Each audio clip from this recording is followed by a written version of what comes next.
ዛሬ አንድ ታላቅ ዝግጅት ላይ ነው የተገናኘ ነው። ዝግጅቶች ሁሉ ስለ ኢትዮጵያ ሲሆኑ እጅግ በጣም ያምራሉ፣ ብዙ ጊዜ እጅግ ይደምቃሉ፣ ብዙዎቻችንም እንደሰትባቸዋለን። ዛሬ የኢትዮጵያን ታሪክ ተሸክሞ ረጅም ዘመን የመጣው የኢትዮጵያ ፕሬስ ድርጅት የኢትዮጵያን ታሪክ እያሻገረ የሚገኘው አንጋፋው የሚዲያ ተቋም ፕሬስ ድርጅት ስለ ኢትዮጵያ የተሰኘ አንድ ትልቅ ዝግጅት አዘጋጅቶልን ይህንን የመሰለ የፎቶ አውደ ርዕይ ተመልክተን የመጣ ነው።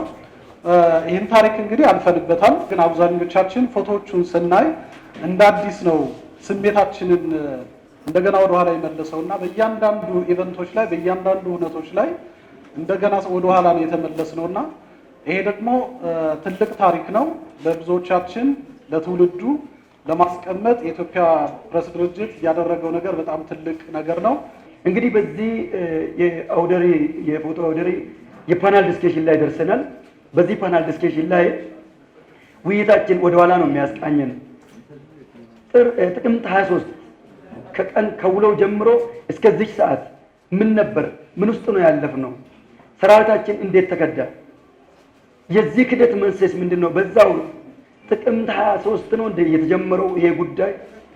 ኢትዮጵያን የማፍረስ ስትራቴጂ መች ነው የጀመረው? እንዴት ጀመረ? በምንስ ህልውና ነው የተመራው? ይሄስ ግብ የፈጸሙ ግፈኞች በምን ስነ ልቦና ይሄንን ግብ ሲመሩ ነበሩ የሚሉን አጀንዳዎች አንስተን እየተወያየን እንቆያለን። ከታውን ውይይታችን ነው የምንጀምረው። ሰጠኝ። ጥሩ፣ ወደ ውይይታችን ብዙ ሰው ነው እዚህ ያለው፣ ትልልቅ እንግዶች አሉ። በዋናነት መጠን እንድናደርገው ብለን ዶክተር ለገሰ ቱሉ የኢትዮጵያ የመንግስት ኮሚኒኬሽን ሚኒስትር ናቸው። እንደ መነሻ ሀሳብ ይሰጡና በኋላ ወደ ሌሎች እንግዶች ሂደን ምን እንደሚመስል ድባቡን ለመዳሰስ እንሞክራለን። ቅድሚያ ዕድሉን ለእርሳቸው ነው የምሰጠው። አሸባሪው ትነግ በህዝባችን ላይ የፈጠረው በደል ያሳደረው ተጽዕኖ ይህ ነው ተብሎ የሚነገር አይደለም። በቃላት ለመግለጽ ያስቸግራል። ያው በተለያየ መልክ በፎቶ ከምናየው በላይ ያው ህመሙ በአካባቢ የነበሩ የሚያውቁት ነው። በጣም አስነዋሪ ድርጊቶችን ከመፈጸም አንስቶ ከኢትዮጵያዊ ባህል ከኢትዮጵያዊ እሴት ያፈነገጡ ድርጊቶችን ከመፈጸም ጀምሮ ህጻናትን የመድፈር አዛውንቶችን በተለይ መነኩሶችም ጭምር የመድፈር ሁኔታ ሁሉ ነበር በሂደቱ። ከዛ በብዙ ቢሊዮኖች የሚቆጠር ንብረት አውድሟል። ይሄ ብቻ ሳይሆን የህዝቦች ስነ ልቦና ላይ ከፍተኛ ጫና ያሳደረ ነው። ይሄ ጉዳይ በጦርነቱ ወቅት እንዳየነው ስንከታተል እንደነበረው ሆን ተብሎ ታቅዶ በተለይ የአማራ ማህበረሰብን የአፋር ማህበረሰብን አንገት ለማስደፋት የኢኮኖሚ አቅማቸውን በከፍተኛ ደረጃ ማህበራዊ አኗኗራቸውን በከፍተኛ ደረጃ እንዲወድቅ ለማድረግ አልሞ አቅዶ የፈጸሙት ተግባር ነው። አስነዋሪ ድርጊቶቹም የሚያመለክቱት ይሄንኑ ነው።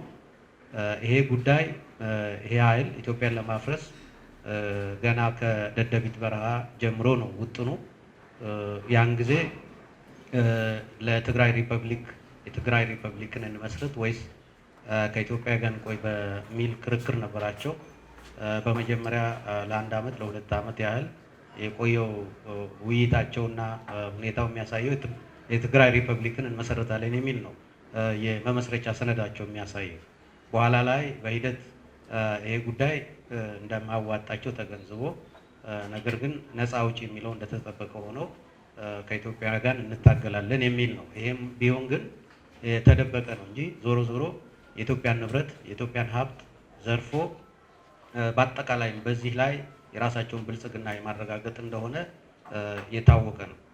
በአጠቃላይም ባለፉት በ27 ዓመቱ ኢትዮጵያን ሲያስተዳድሩ በነበረበት የወታደር የኢኮኖሚ የበላይነታቸውን ያረጋገጡበት ወቅት ይሄ የጥፋት ኃይል በወሳኝነት በርካታ ሰብአዊ ጥሰቶችን ከመፈጸም አልፎ የትግራይ ሰዎች በተለየ ሁኔታ ተጠቃሚ የሚሆኑበት የኢኮኖሚ የበላይነታቸውን የሚያረጋግጡበት በርካታ ተግባራትን ፈጽሟል። እንደ ተቋም እየወሰኑ ነው የፈጸሙት። ብዙውን ጊዜ ሰዎች የሌብነትን በተለያየ መልክ ከግለሰብ ጋር እያስተሳሰረ ነው የሚገልጸው። እነሱ ግን እንደ ተቋም ኢትዮጵያን መበዝበዝ አለብን፣ እንደ ተቋም በኢትዮጵያ ሀብት ትግራዮች መበልጸግ አለባቸው ብሎ በግልጽ ነው ይሄን ሲሰሩ የነበረው። ይሄን ለመቃወም ይሄን ለመታገል በርካታ ጥረቶች ተደርጓል። ዞሮ ዞሮ በመጨረሻው በህዝብ ግፊትም በተለያየ መልክ ይሄ ኃይል ከኢትዮጵያ ጫንቃ ሊሽቀነጠር ችሏል። ራሱን ሰብስቦ ወደ መቀሌ ከገባ ጊዜ ጀምሮ ይሄንኑ ያሰበው ቀደም ብሎ ያሰበው የዘረፈው አልበቃ ስላለው በአጠቃላይም እሱ ወይም ደግሞ አሸባሪው ኃይል የማያስተዳድራት ኢትዮጵያ፣ እንደፈለገ የማያዛት ኢትዮጵያ፣ እንደፈለጉ ሀብት ንብረት የማይዘርፏት ኢትዮጵያ ልትኖር አይገባም።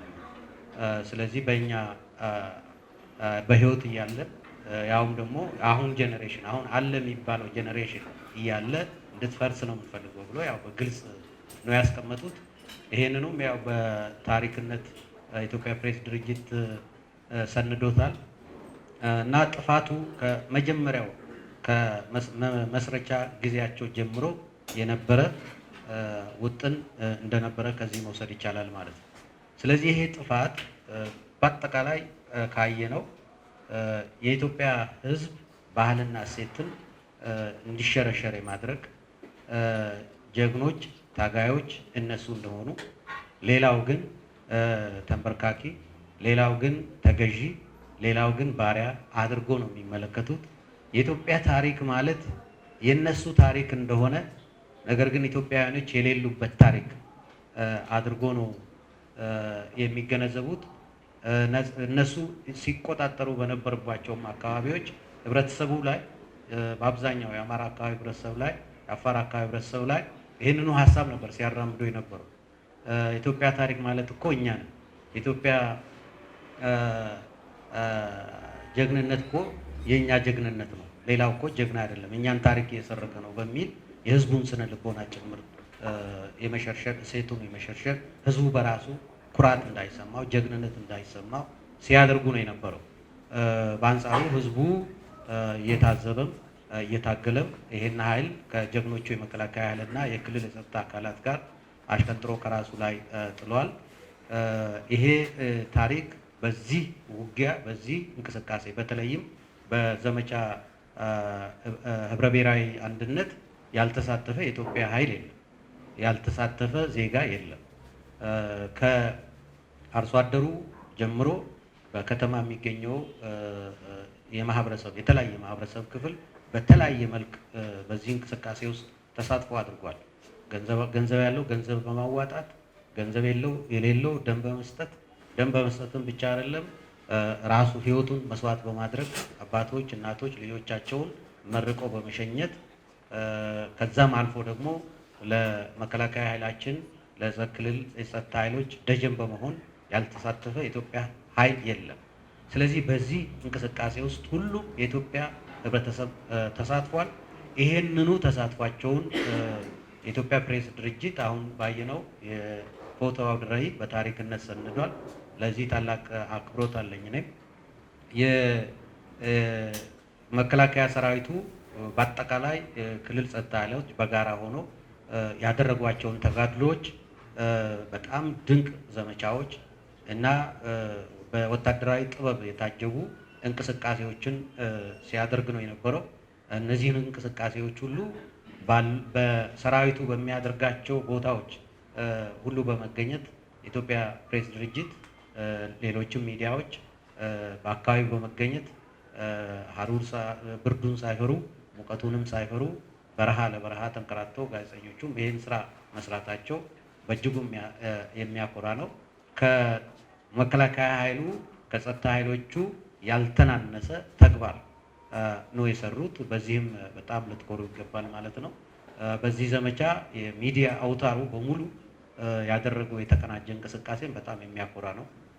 ስለዚህ ይህንኑ በዚህ መሰረት ሰንዶ ለታሪክ ማቆየት ብቻ ሳይሆን ህብረተሰቡ በደንብ ነገሮችን እንዲገነዘብ እንዲያይ እና ለቀጣይም ራሱን እንዲያዘጋጅ እና ለበለጠ ልማት እንዲነሳሳ የሚያደርግ ነው በአጠቃላይ። ስለዚህ ይህን ላዘጋጁት አካላት ታላቅ ምስጋና አቀርባለሁ። አመሰግናለሁ። እነዚህ ግፈኞች በኢትዮጵያ ላይ ያደረሱት ጉዳት በኢትዮጵያ እሴት ውስጥ ያልነበረ በኢትዮጵያ ታሪክ ውስጥ ያልነበረ ግፍ ሞኖክሲዎችን እስከ መድፈር፣ ህፃናቶችን እስከ መግደል፣ ኢትዮጵያኖች የማይታወቁበት የኢትዮጵያ ህዝብ በጀግንነቱ ነው የሚታወቀው፣ በመተባበሩ ነው የሚታወቀው። እሴቱ መከባበርን ነው የሚያሳየው። ይህን ነው የሚያስተምረው ለዓለም ህዝብ። ከዚህ በተቃራኒ ልብ የሚነኩ ታሪኮች አሉ፣ መሰነድ ያለባቸው ለትውልድ መሸጋገር ያለባቸው ጥልቅ የሆኑ ልብ የሚነኩ ተችንግ ስቶሪዎች አሉ። ለሚዲያዎች ብቻ ሳይሆን ለሂስቶሪያን የቤት ስራ ለወደፊት የሚሰሩ ትልልቅ ስራዎች እንዳሉ ነው ያነሱልን። በተለይም ደግሞ በዚህ ጦርነት ውስጥ የሀገር መከላከያ ሰራዊት እንዲሁም የክልል ልዩ ኃይሎችና ሚሊሻዎች ያደረጉት ተጋድሎና ጀግንነትን የሚወደስ ኢትዮጵያን ቀና ያደረጋት የኢትዮጵያ ህዝብ የኮራበት የኢትዮጵያ ህዝብም ደግሞ ደጀኖ ነው በሁሉም ዘርፍ ይህንን ጦር ደግፎ በድል እንዲጠናቀቅ አድርጓል። በዚህ ውስጥ ሚዲያዎችን ሳናነሳ አናልፍም። ፕሬስ ድርጅት ዛሬ ኢትዮጵያ እያሸነፈች ትሻገራለች። ትላንትም እያሸነፈች ትደርሳለች። ዛሬም ደግሞ ዛሬ ላይ ሆና እያሸነፈች እንደምትሻገር ተስፋ የሚሰንቅ አውደ ርዕይ ከፍቷል። ዛሬ በይፋ ሚዲያዎቻችን በዚህ ውስጥ ያደረጉት ትብብር ያደረጉት ስራ ለሀገር ተጋድሎ የጀግንነት ሚና ተጫውተዋል። ለዛም ነው ተለቅ ያለ ነገር ያነሱት። ከዚህ በመቀጠል ይህን ጦርነት በመስክም ተገኝቶ የደረሰውን ውድመት ጉዳትን በዓይናቸው የቃኙ መዋዘ ጥበባት ዲያቆን ዳንኤል ክብረት በመስክም ጭምር ገብቶ የጉዳቱን መጠን በዓይናቸው አይቷልና ለሳቸው እድል እንሰጣለን። ቀጥሎ ለምንድን ነው ይህንን የግፍና የመከራ ታሪክ ደጋግመን የምናነሳው? ለምንድን ነው የምናነሳው? ለምንድን ነው በየአጋጣሚው ይሄ ነገር እንዲነሳ የምንፈልገው? ምክንያቱ አንድ ነው፣ እንዳይደገም ስለምንፈልግ። አንዳንዴ መከራ ቶሎ ይዘነጋል። ሰዎች ወደ ደስታ ዘመን ሲገቡ የመከራን ጊዜ ቶሎ ይዘነጉታል እና የመከራን ጊዜ መዘንጋት ደግሞ ሌላ መከራ ይጠራል።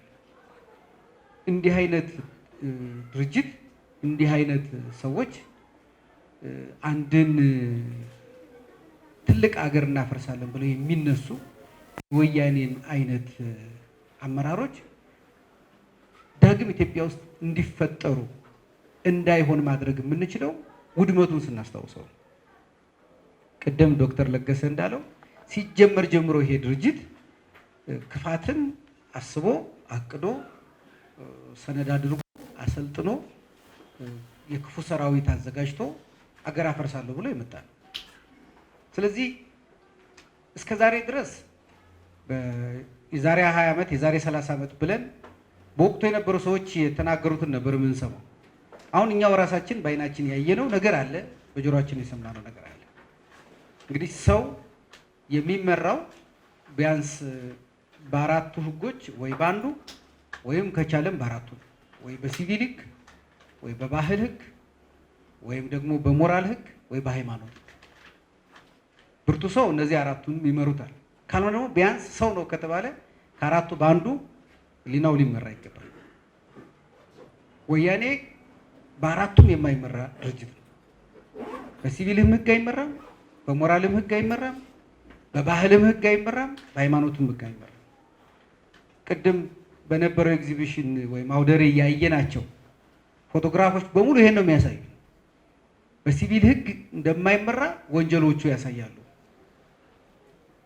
በሃይማኖት ህግ እንደማይመራ ያፈረሳቸው መስጊዶችና አብያተ ክርስቲያናት በደንብ አድርገው ያሳያሉ። የገደላቸው ሰዎች ያሳያሉ። በባህል ህግ እንደማይመራ የህዝቡን ባህል እንዴት አድርጎ እንደጣሰ እንዴት አድርጎ እንዳበላሸ በኢትዮጵያ ህግ የባህል ህግ መቃብርና የሰው መኖሪያ አይገናኝም። የሰዎችን ቤት መቃብር የሚያደርግ ይሄ ፈጽሞ ከኢትዮጵያ ባህል በተቃራኒው ብሎ ለመግለጽ ራሱ የሚከብድ ነው። ተቃራኒ ከዚህ በጣም ቅርብ ስለሆነ ማለት ነው። በሞራል ህግ እንደማይመራ ያደረጋቸው ነገሮች በሙሉ ያሳያሉ። የደፈራቸው እህቶቻችን፣ እናቶቻችን፣ አገዳደሉ፣ ሌላውም ነገር በሙሉ ሰው ሞራል ህግ ካለው የማያደርገው ነገር ነው። ይሄንን በጭራሽ ትውልድ ይቅር ሊል ይችል ይሆናል። ሰው ይቅር ባይ ስለሆነ ሊረሳ ግን አይገባም። ለሰላም ሲል፣ ለፍቅር ሲል፣ ለአንድነት ሲል ይቅር ማለት ይችላል። ህዝብ ሁልጊዜ ይቅር ባይ ስለሆነ ይቅር ማለትና መርሳት ግን ይለያያሉ። ከረሳ ነው ይደገማል። እንዲህ አይነት ነገሮች በተደጋጋሚ ሊነገሩ ልናስታውሳቸው ያስፈልጋል እንዳይረሱና አንድም እኛ ራሳችን ይህንኑ የጥፋት መንገድ እንዳንከተለው፣ ሁለተኛ እንዲህ አይነት አጥፊ ቡድን ዳግም እንዳይነሳ፣ ሶስተኛ ይሄን አጥፊ ቡድን ደግሞ እንደ አርአያ እንደ ጀግና የሚቆጥርም ሌላ ትውልድ እንዳይነሳ ማፈር መቻል አለበት። ሞኝ ባያፍር የሞኝ ዘመድ ያፍር ይባላል። እነሱ ባያፍሩ እነሱን አውቃለሁ የሚል ወይም የነሱ ልጅ ነኝ ወላጅ ነኝ ዘመድ ነኝ የሚል ሰው ማፈር መቻል አለበት። ሞኝ ራሱ ባያፍር እንኳ ዘመዱ ያፍራል። ልክ በጀግኖቹ እንደምንኮራው ሁሉ በመጀመሪያውም ዘመቻ በዘመቻ ለህብረ ብሔራዊ አንድነት በዘመቱት ጀግኖቻችን በነፃ ባወጡት መስዋዕትነት በከፈሉት በአስደናቂ ሁኔታ ዋጋ ቀንሰው መስዋዕትነት ጨምረው በ3 ሳምንት ውስጥ ነገሩን ያጠናቀቁት ጀግኖቻችን እንደምንኮራው ሁሉ ይሄንን ውድመት ባመጡት ሰዎች ደግሞ የሚያፍር መኖር መቻል አለበት። ስለዚህ ይሄንን እንደ በጎ ታሪክ የሚጽፍ ትውልድ እንዳይኖር ነው እንዲህ አይነት ነገሮች የሚያስፈልጉ። በጭራሽ በነገራችን ላይ ክፉ ሰው ወይም ክፉ ተቋም ብቻውን አይኖርም። እሱን የመሰሉ ልጆችና ወላጆች ይኖሩታል። ወይ ሌሎች ድርጅቶችን ይፈለፍላል፣ ወይ ሌላ ትውልድ ያመጣል። ስለዚህ ልክ ወያኔን አይተው የሚመሰረቱ ሌሎች ክፉ ድርጅቶች እንዳይኖሩ የኢትዮጵያ ሕዝብ በጭራሽ እንደማይታገሳቸው፣ በጭራሽ ቦታ እንደማይሰጣቸው ማሳየት የሚችሉት እንዲህ አይነት ኤግዚቢሽኖች ወይም አውደሬዎች ወይም እንዲህ ሁልጊዜ እንድናስታውስ የሚያደርጉት ናቸው። ነገ ከተሞቹን አስበልጠን እንገነባለን፣ ተቋማቱን አስበልጠን እንገነባለን፣ የተጎዱ ወገኖቻችንን እንደግፋቸዋለን፣ የተሰበረብንን በሙሉ እንጠግናለን፣ ያፈረሱትን እጅግ እጥፍ አድርገን ሁለተኛ እንዳይፈርስ አድርገን እንሰራዋለን። ግን አንረሳውም።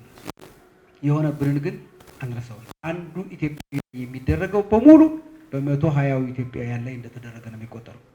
በአንድ የጤና ተቋም ላይ የተደረገ ግፍ በሙሉ በአጠቃላይ ጤናን በምንፈልግ ኢትዮጵያውያን ላይ እንደተደረገ ነው የሚቆጠረው። ዓለም ምናልባት የዚህን ድርጅት ክፋት አሁን ላይ ይረዳው ይችላል። በነገራችን ላይ የናዚም የፋሽዝም መሪዎችም ሲነሱ የሀገራቸው ሕዝብ ሲሰቃይ ዓለም አልረዳቸውም ነበር።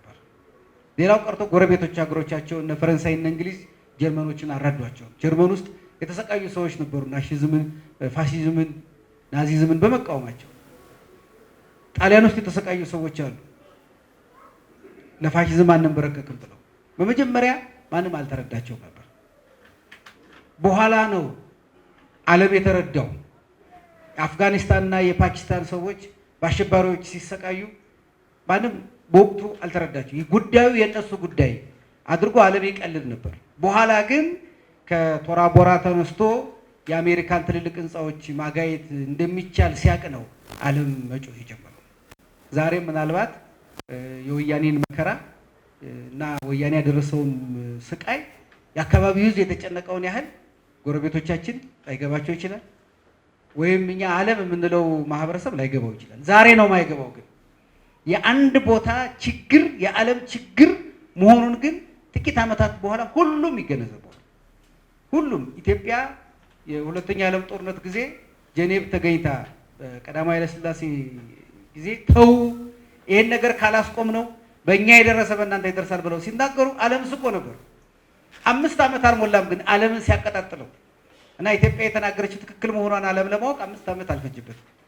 ዛሬም እኛ ስለ ወያኔ የምንናገረው ነገር የፖለቲካ አለመሆኑ፣ የጎሳ ጉዳይ አለመሆኑ፣ ወይም እኛን አንድ ህዝብ በመጥላት የተነሳ አለመሆኑ፣ ነገር ግን በሩቁ እሳቱን ካየው ይልቅ እሳቱን የቀመሰው የተሻለ በመረዳቱ ምክንያት የመጣ መሆኑን አሁን ዓለም አልተረዳም። ግን 5 ዓመት አይፈጅበትም። ራሱ የሚቀምሰውና ራሱ መረዳት ሲጀምር 5 ዓመት አይፈጅበትም። ይሄ የኢትዮጵያ እውነት ይሄን ነው የሚያሳየው። እስከዛ ድረስ እየታገልን እንጠብቃለን። እስከዛ ድረስ መስዋዕትነት እየከፈል ይህንን ቡድን እያስወገድን እንጠብቃለን። ኢትዮጵያን እየገነባን እንጠብቃለን። እስከዛ ድረስ በአንድ በኩል የፈረሱብንን አስበልጠን እየገነባን፣ በሌላ በኩል ኢትዮጵያን ለዘላቂነት እያለማን፣ በሌላ በኩል ደግሞ ነገ እንዲህ አይነት ቡድንም እንዳይፈጠር ይሄው ቡድንም ተመልሶ እንዳይመጣ እየተዘጋጀን እንጠብቀዋለን እና እንዲህ አይነት አውደሬዎች የሚነግሩን ይቅር ብንል እንኳን ጥፋቱን እንዳንረሳና እኛም ተመልሰን እንዳንገባ ሌላም ወደዚህ ጥፋት የሚመጣ ሰው እድል ያገኝ ለማድረግ ነው። ይሄ ያየነው ኤግዚቢሽን ከሀ እስከ ፐ ሂደቱን ያሳያል።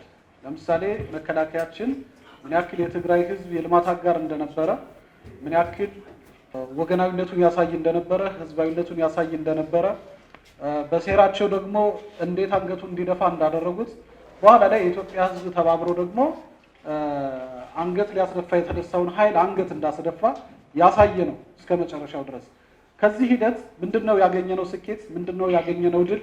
በተለይ ኢትዮጵያውያን አንድ ወራሪ ኃይል ቢነሳብንም እንደ አንድ ኢትዮጵያ የተነሳንበት ወቅት በታሪክ አጋጣሚ ይሄ ነውና ምንድነው የተመለከትነው እዚህ የፎቶ ኤግዚቢሽን እና ያሳለፍነው ጊዜ የሚለውን በተወሰነ መልኩ ሀሳብ አስተያየት እንዲሰጡ ይጋብዛል። እኔ አንድ ነብዩ መሐመድ ሰለላሁ ዐለይሂ ወሰለም አንድ ንግግር አላቸው። እፍረት ከሌለህ ወይም ይሄ ቅድም ሞራል ሲባል የነበረው እፍረት የሌለው ሰው እፍረት ከሌለህ ምንም ነገር ስራ ይላል። አንድ ሰው በፈጣሪውና በሱ በማህበረሰቡና ባለው መልካም የተፈጥሯዊ ሴት ውስጡ ከተበላሸ መጋረጃው ከተገለጠ ምንም ነገር ከማድረግ አይወገድም። የዛ ማሳያ ነው ዛሬ የሃይማኖት አባቶች፣ እናቶች፣ መነኮሳቶች መስጊዶችና ቤተክርስቲያኖች ላይ ምናልባት ሰው በችግሩ ጊዜ የሚጠለልባቸው በመከራ ጊዜ የሚጠጋባቸውና መጠበቂያ የሆኑ ቦታዎችን ሳይቀር የደፈረ ሌላውን ለመድፈር ምንም ነገር ቢያደርግ የሚገርም ነገር አይደለም። ህፃናትን የደፈረ ሌላውን ነገር ቢያደርግ ምንም ነገር ማለት አይደለምና ይሄ ሁሉ ነገር ሲበላሽ ውስጡ የተበላሸ ወይም ደግሞ ክፋት የተሞላ ነገር ሌላ ምን የሚባል አባባል አለ፣ ሁሉም ዕቃ የያዘውን ነው የሚያወጣው ይባላል። የውሃ በራድ ወተት አይቀዳም ወይም ደግሞ ማር አያወጣም፣ የተቀዳበት ነው። ውስጥ ላይ ያለ የተቀዳ ክፋት ካለ የሚወጣው ያው ነው። ያ ደግሞ ፈልገውትም አይደለም ስላለ ነው። ውስጥ ላይ የተሞላ ነገር አለ፣ የኖርክበት የራስ አድርገህ ያስከው ነገር አለ። ያ ሆኖ ታይቶ ይሄ ደረሰው እንደ ሀገር የመጣው ፈተና፣ ማህበረሰባችን ላይ የደረሰው ጉዳት፣ ወገኖቻችን ላይ የደረሰው ጥፋት ይህ ነው የሚባል ነገር አይደለም። ከምንገልጸው በላይ የኖሩት ሰዎች ደግሞ እኛ ካየነው በርቀት ካየነው በላይ እዛ ውስጥ ያሳለፉት ሰዎች የበለጠ ምን እንደሆነ እነሱ የገለጹታል ወይም ደግሞ የምናያቸው ነገሮች አሉ። እኔ አሁን ያ ነገር እንዳይደገም ስራዎች መስራት አለብን። እንግዲህ ታሪካችን ብዙ ጊዜ ታሪክ ላይ ትኩረት የሚያደርጉ ትልልቆች የሃይማኖት መጽሐፍቶቻችንን ስንመለከታቸው አብዛኛው ነገር የሚያወሩት ታሪክን ነው። ታሪክን ሲያወሩ የሚያወሩበት ነገር ጥፋቱ እንዳይደገም መልካሙ ሞዴል ሆኖ እንዲወጣ፣ ያ ተግባር የጥፋት ተግባር የሆነ ነገር በፍጹም ሊደገም አይገባውም። ያን ነገር መታረምና መቆም መቻል አለበት። እዛ ላይ መብቃት አለበት። ያንን ለማሳየት ነው። ስለዚህ እነዚህ ታሪኮቻችን የኛ የመጨረሻ እንደ ሀገር ከዚህ በኋላ በዚህ ክፋት ውስጥ ልናልፍ የማይገባቸው ጉዳዮች ናቸው ብሎ መዝጊያ ምዕራፍ መሆን መቻል አለባቸው። ያንን አውቀን ነው ስራ ልንሰራ የምንችለው። ከዚህ ጎን ለጎን የታየው የጋራ አንድነቶቻችን በትንሽ ጉዳዮች ስንጣላ ትልልቅ ጉዳዮች መቼም እኛነታችንን ሊያጠፉ እንደሚችሉ ማሳያ ሆኖ ሲመጣ የጋራ አቋም ሲያዝ ደግሞ ምን ያህል ውጤት እንደሚመጣ አይተንበታልና ይሄ አንድነት እንደ ሀገርን ለማስቀጠል የደረሰውን መከራ ለመሻገርና ችግርን ለመውጣት ትልቅ የሆነ ማሳያ ሆኖ አልፏል። ከዛ ባለፈ አሁንም ሀገር ሲፈርስ ጀርመኖች ከሁለተኛው ዓለም ጦርነት በኋላ በአጭር ጊዜ ነው ሀገራቸውን ገንብተው ወደ ነበሩበት የተመለሱት። ሀገር ሲገነቡ የገነቡት ይሄ የከሌ ቤት የኔ ልስራ የከሌ ብሔር ወይም የከሌ ሃይማኖት ብሎ አልነበረም። ሁሉም የጀርመን ቤቶች ሁሉም የጀርመን የተጎዱ ወገኖቻቸውን ነበር በጋራ የገነቡት። ምክንያቱም አገር ላይ ነው የደረሰው መከራ። ዛሬ የተጎዱ ወገኖቻችን አለኝታነታችንን ስናሳያቸው፣ እኛ ከጎናችን ስንቆምላቸው የኛ ጉዳይ ነው የነሱ ጉዳት የኛ ጉዳት እኩል ነው የደረሰብን። አንድ በወንድሙ ጉዳት የማይሰማው ሰው ነብዩ መሐመድ የሚሉት ነገር አላቸው። ጎረቤቱ ተርቦሱ ጠግቦ ያደረሰው አላመነም ይላል። ወንድሙ ተጎድቶ ያ ጉዳት ያልተሰማው ሰው አካል ነው የሚጎዳው። አንተ እጅህ ሲታመም አይንህ ያለቅሳል። የታመመው እኮ እጅህ ነው፣ ግን አይንህ ጉዳቱ ሴንስ ያደርጋል። ወገንህ ሲጎዳ ወይም ደግሞ ችግር ውስጥ ሲያልፍና መከራው ሲደርስበት ያ ችግር ያንተም ችግር ነው። እኔን ነው የነካው አንተን ነው የነካውና ያንን ለመሻገር አሁንም በጋራ በቀጣይ የሚኖሩትን ነገሮች ችግሮቻችን እንዳይደገሙ ማድረግ፣ አንድነታችንን ማጠንከር፣ አዲስ ምዕራፍ ውስጥ ገብተን ደግሞ ከጉዳቶቻችን ወጥተን የተሻለ ኢትዮጵያ የምናስባትን አሁንም ወደፊት ይዘን መምጣት ግዴታ እንዳለብን ማሳያ የሆነ ትልቅ መልእክት የያዘ መድረክ ነው ብዬ አስባለሁ። ፎቶዎቹ በእርግጥ ይናገራሉ፣ መልእክት የሚያስተላልፋሉ የሚለውን ነው የምሰጠው። አመሰግናለሁ። ሂሳብ አወራረዳለሁ ከኢትዮጵያ ሕዝብ ላይ ሂሳብ አለበትና ሂሳብን ነው የሚያወራርደው። ያም ብቻ አይደለም። እችን ኢትዮጵያ አንድ ያለ ሁላችንም የኢትዮጵያ ብሔር ብሔረሰቦች ያላትን ዋጋ የከፈሉላትን ኢትዮጵያን አፈርሳታለሁ። ኢትዮጵያን ለማፍረስ ደግሞ ሲኦል እገባለሁ እስከ ሲኦል ያለ ቡድን ነው። ስለዚህ ቡድን ነው እያወራን ያለ ነው። ስለዚህ ቡድን የሚገልጽ የፎቶ አውደ ርዕይ ፓናል ዲስከሽን ላይ ነው የምንገኘው። በእርግጥ ብዙ ነገሮች አሉ አንስተን ማውራት የምንችል ብዙ ልብ የሚነኩ በመስክም በፎቶ ብቻ ሳይሆን በቪዲዮ ለወደፊት ተሰንዶ ማህበረሰባችን ጋር ለኢትዮጵያውያኖች ምን አይነት እድል ይዞልን መጥቷል። ሲከፋፍለን ነበር ቡድን የኢትዮጵያን ብሔር ብሔረሰቦች እንዳይገናኙ አድርጎ ፈንጅ ሲቀብር ነበር። ዛሬ ላይ ይሄ ጦርነት ምን አይነት እድልን ፈጥሮልን አልፏል በሚለው ዙሪያ ዶክተር አጋረደች ጀማልን እንጋብዛቸዋለን። ለሳቸውን እድል የሚሰጠው ቀጥሎ የጦርነት ምን ኦፖርቹኒቲ ይዞ መጥቷል፣ ሊከፋፍሉ የሚሞክሩትን ሊነጣጥሉ የሚሞክሩትን ሰዎች በሚመለከት ምን ልንማር እንችላለን ከሚለው እጀምራለሁ። ጥሩ መነሻ ሰጥተውኛል እና ሁልጊዜ እኛን ኢትዮጵያውያንን የሚጎዳን ልዩነት ላይ ማተኮር ነው። ዥንጉርጉርና አንድ አይነት መሆናችንን ካለማገናዘብ ማለት ነው። ዥንጉርጉርነቱ ላይ በመጥፎ መልኩ ብቻ ማተኮር የሚጎዳን የሚሆነው እና ለምሳሌ ይሄ ጦርነት ሁላችንንም በሚያሳቅቅ ሁኔታ እየተካሄደ ባለበት ሁኔታ ያለ ሚዲያዎች የሚናገሩት ብዙ ሰው አውጥቶ የማያወጣው የማይናገረው ግን ይተላለፉ የነበሩ መልእክቶችን ጠጋ ብለን ስናጠና ራሱ ምንድን ነው የሚሉት የተጻፈና የታተመ ስለሆነ አወራዋለሁ። ኢትዮጵያ ልትፈርስ ነው፣ ኢትዮጵያ የውጭ ኃይል ገብቶ ሊገላግላት ያስፈልጋል ይሉና ይሄ ትልልቅ አማራና ኦሮሞ፣ ትግራይና ኦሮሞ አማራ አብረው ሊሰሩ የሚችሉ አይደሉም ብለው በጥቁርና በነጭ አጉልተው ይጽፋሉ ዜናዎቻቸው ላይ። ስለሞቱ ስለሚናገር ነው እንጂ መጨረሻ ላይ እንዲህ እያሉ ነው የሚደመድሙት፣ አብረው አይሰሩም ይላሉ። እንደገና ደግሞ ማንን እንደሚደግፉም እንኳን በትክክልም አይታወቅም። ለምሳሌ ምን ይላሉ? ህወሓት እኮ በዚህ ጊዜ እንዲህ አድርጓል፣ በዚህ ጊዜ እንዲህ አድርጓል፣ አሁንም ቢገባ ደግሞ ኢትዮጵያ ህዝብ አይቀበለውም ይላሉ። እንዴት ምንድን ነው አጽንኦት ሰጥተው የሚናገሩት? በቃ ኢትዮጵያ ራሷን ችላ የምትቆም ራሷን ችላ የሚያስተዳድራት ሰው የሌለ እና ገብቶ አንዳች ነገር ማድረግ ያለበት። በሚዲያ ቋንቋ ምን ይባላል? ትልልቅ የጦርነት ዘገባ የዘገቡ ሰዎች ከኢራን ጀምሮ ሲኤንኤን ፌክት ከሚለው ጀምሮ የሚናገሩት ምንድን ነው? ሁልጊዜ አውሮፓውያን በሚዲያዎቻቸው አጉልተው የሚናገሩት ሰዎቹን ችግሮቹን አይደለም፣ የሂውማኒታሪያን አስፈላጊነት ጎልቶ ስለሚታይ እንግባ ነው የሚሉት። ግን እዚህ ኤግዚቢሽኑ ላይ አይተን አንድም አላየንም፣ ደሃ አላየንም። አንድም ፎቶግራፉ አስቀመጠው እንጂ እዛ ሚዲያው ላይ የፖለቲካ ፓርቲዎች ተደራጁ፣ የፖለቲካ ፓርቲዎች ይሄን አደረጉ፣ ጠቅላይ ሚኒስትሩ ይሄን አረገ በስም እየጠቀሱ። ይሄ በሚዲያ አዘጋገብ ራሱን የቻለ አይዲዮሎጂ አለው። ነጥሎ ህዝቡን ለብቻ የሚደገፍ አስመስሎ የማቅረብ ነገር እንዲህ ነው የሚሉት። ፎቶግራፉ ግን የለውም። ያ ፎቶግራፉ ላይ አየን፣ የሚያለቅሱ ሴቶችን አየን፣ አብረህትን አየን ከነ እንባዋ ኢትዮጵያዊት ናት። እማሆይን አየን፣ ኢትዮጵያዊ ናቸው። ህፃኗን አየን፣ ሁሉንም አየን። ወንዱም ሴቱም እኩል የተጎዱበት ግን የሴቶቹ ሰቆቃ በዝቶ የታየበት ነው። ኢትዮጵያ ፕሬስ ድርጅት ይህንን ኤግዚቢሽን በማዘጋጀቱ እንደ ሚዲያ ተቋም ትልቅ የማህበራዊ ኃላፊነቱን ተወጥቷል። ታሪክ ሰንዷል። ኢትዮጵያ ፕሬስ ድርጅት የሚታወቀው ብዙ ጊዜ ከተቋቋመበት ጀምሮ ታሪክ ዘጋቢዎች ያልዘገቧቸውን ዘገባዎች ከተራ ህዝቦች አስተያየት ጀምሮ በማስቀመጡ ነው። ይሄ ደግሞ በተስተካከለ መልኩ ዘመናዊ ቴክኖሎጂ በተጠቀመ መልኩ ልክ ኡስታዝም ሙዓዘ ጥበባትም ዶክተርም እንዳሉት ለሚቀጥለው ጊዜ ትምህርት የምንሰጥበትን አይነት አሰንዶ አስቀምጦልናል። ይህን ማህበረሰባዊ ኃላፊነቱን ደግሞ በዚህ አያቆምም። ይቀጥላል። ለምሳሌ የተደፈሩ ሴቶች አሉ። ልጆቿ ፊት የተደፈረች ሴት አለች፣ ባሏ ፊት የተደፈረች ሴት አለች እና ልጆቹ ፊት የተነወረ ወንድ አለ።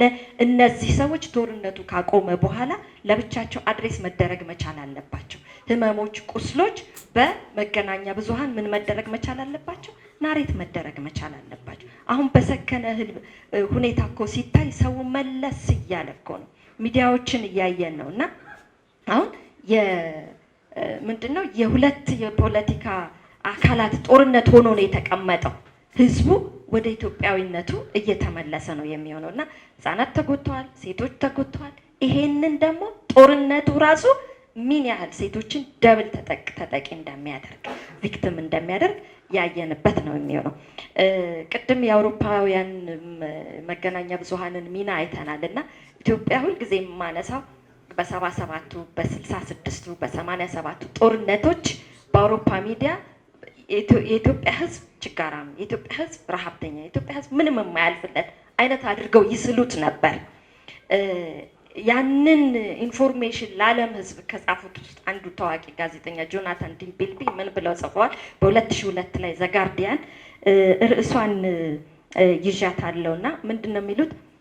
ኢትዮጵያ በ2002 ዓ.ም ኢትዮጵያ ከሞት በኋላ ህይወት እንዳለ አስመስክራለች ብለው በቆ ገጽታው እንደገና የመነሳቷን ነገር ጋርዲያን ላይ ረጅም አርቲክል ጽፈው ነበር እና ያንን እንደ መደምደሚያ ስጠቀምበት ምንድን ነው በአንድ ዓመት ውስጥ 20፣ 30፣ 40 ዓመት የማይፈጸም በደል ተፈጽሟል። እንዲሆን አንፈልገው፣ እንድንሰማው አንፈልገው፣ በመስማታችንም ታመናል።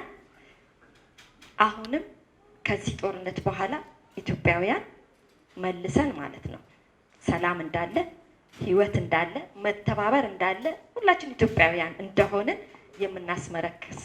የምናስመሰክርበት ጊዜ ሩቅ አይሆንም። ጆናታን ዲምቤልቢ እንዳሉት ከጦርነት በኋላ የማይታረቅ ከመሰለ ግጭት በኋላ ፍቅርና አንድነት ሊኖር እንደምንችል እንሰራዋለን ማለት ነው። አመሰግናለሁ። በየቀኑ የሀገራችን ሁለንተናዊ ጉዞ ፖለቲካዊ፣ ማህበራዊ፣ ኢኮኖሚያዊ እንዲሁም አጠቃላይ ታሪኳን እየዘገበ የመጣ ድርጅት ነው። በኢትዮጵያ በክፋቷም ጊዜ፣ በተከፋች ጊዜ፣ ደስ ባላት ጊዜ ሳቋንም ሀዘኗንም እየዘገበ የመጣ ነው። አሁንም በባለፈው ዓመት በሰሜን እዝ ላይ ጥቃት ከተፈጸመ በኋላ በየዕለቱ ከ390 ቀን በላይ በየዕለቱ ያሉትን ሁኔታዎች እየዘገበ ሲያስቀምጥ የነበረ ሲሰንድ የነበረ ድርጅት ነው። ዛሬ ይሄ እዚህ በአንድ ዓመት ከአንድ ወር በላይ በሚሆነው ጊዜ ያለፉ የታሪካችን ምዕራፍ አካል የሆኑ ጉዳዮችን በፎቶግራፍ ለማስታወስ በሚያስችል ታሪክ ትውልዱ እንዲማር በሚያስችል መልኩ ተደርድሮ በማየቴ የተሰማኝን ደስታ መግለጽ እወዳለሁ። በዚህ ፎቶ ኤግዚቢሽን ያየዋቸው አካላት አለ። የመጀመሪያ የተመለከትኩት የሀገር መከላከያ ሰራዊትን ህዝባዊነት አይቻለሁ። ሲጀምር ሀገር መከላከያ ሰራዊት ህዝብን በሁሉም ነገር ሀገርን የሚወክል ህዝብን የሚመስል እሴት ያለው አካል ነው። ህዝብ ችግር በተጋለጠበት ጊዜ በፈተናው ጊዜ ከፊት ለፊት ራሱን የሚያጋፍጥ በሰሜን እዝን ስንመለከት የክልሉን ህዝብ ሀገሪቱን ከወረራ ለመከላከል ከጥቃት ለመከላከል በጉድጓድ ስለኑሮ በማይመች ሁኔታ ውስጥ እየኖረ ቀን ደግሞ ከዛ ወጥቶ የህብረተሰቡን ችግር ለመቅረፍ በእርሻው አንበጣ እያባረረ ሲውል የነበረበት ሁኔታ አይተናል። ያ ሰራዊት ላይ ደግሞ ምንም በማይመጥነው መልኩ የክህደት ሲፈጸምበት የነበረውን በፎቶ ኤግዚቢሽን ተመልክቷል። በዚሁ አይተናል። የሁለተኛው ያየሁት የክህደት ኃይሎች እና የውጭ ኃይሎች ጥምረት ኢትዮጵያ ላይ እንዴት እንደሚረባረቡ በዚሁ ፎቶ ኤግዚቢሽን አይተናል። የክህደት ኃይሉ ወይም የሽብር ቡድኑ ኢትዮጵያን ለማፍረስ ቅድም ሙሐዘ ዳንኤል ሲናገራቸው የነበሩ ህግጋቶችን በጣሰ መልኩ ኢትዮጵያ ቁማበታለች ተብሎ የሚታሰቡ ምሰሶዎች ሁሉ ለማፍረስ የሄደበትን ርቀት አይተናል።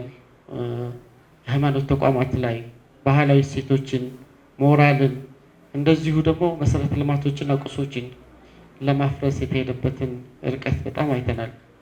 ከዛ ውጪ ኢትዮጵያ ትረክማለች ብሎ በሚያስቡበት ጊዜ የውጭ ኃይሎች እንዴት ለችግራችን በማስፋት ሀገርን ለማፍረስ እድልን ሚስ ላለማድረግ እንዴት እንደሚረባረቡ አይተናል።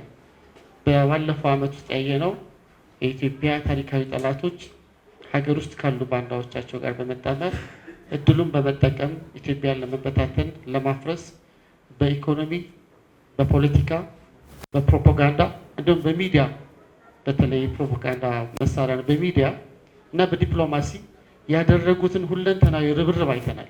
በተቀናጀ እና በተደራጀ እና አብሮ ባቀደ በሚመስል መልኩ ነው። የማለት ሰዎች ከአእምሯቸው ላይ ያለውን ሀገር የሚለውን ሀሳብ በማፍረስ ጀምሮ በተግባር ሌሎች ሀገራቶች ላይ የፈረሱ ሀገራትን እንዳየነው ሁሉ ለማፍረስ የሄዱበትን ርቀት ተናቦ በመስራት አይተናል። እኔ በምመራው ተቋም ሞኒተር የምናደርገው ሚዲያዎች እና ያለ ነው።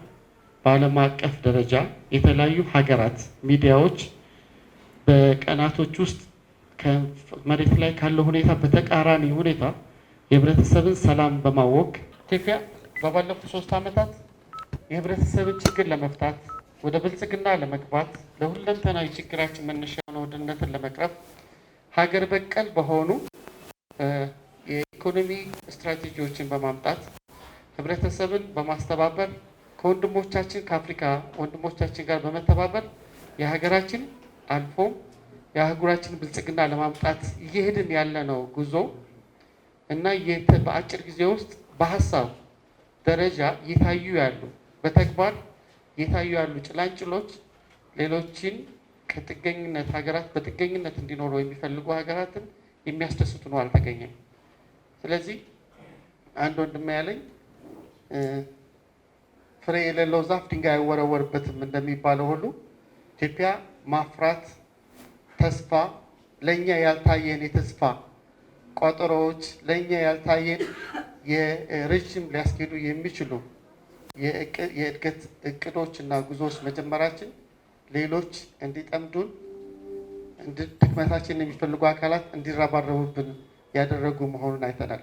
በመጨረሻ በዚህ ፎቶ ኤግዚቢሽን ላይ ያየሁት ነገር ኢትዮጵያውያንንና ኢትዮጵያን አይቻለሁ።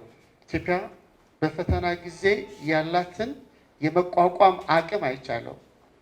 በፈጣሪ እርዳታ፣ በታሪኳ፣ በልጆቿ በአንድነት በህብረት ወደቀች ሲሏት የምትነሳ ፈረሰች ሲሏት የምትጠነክር ሀገር መሆኗን አይተናል። ኢትዮጵያውያን መሪዎቻቸውም ጭምር በችግር ጊዜ ራሳቸውን ወደፊት በመውሰድ ሀገር ለማዳን ያልተቆጠበ ራሳቸውን አሳልፈው ለመስጠት ያላቸውን ቁርጠኝነት ያሳየና የመሪ ስታንዳርድን ከፍ ያደረገ እድልንም አይተናል። ይህም በፎቶ ኤግዚቢሽኑ ተንጸባርቆ አይቼዋለሁ።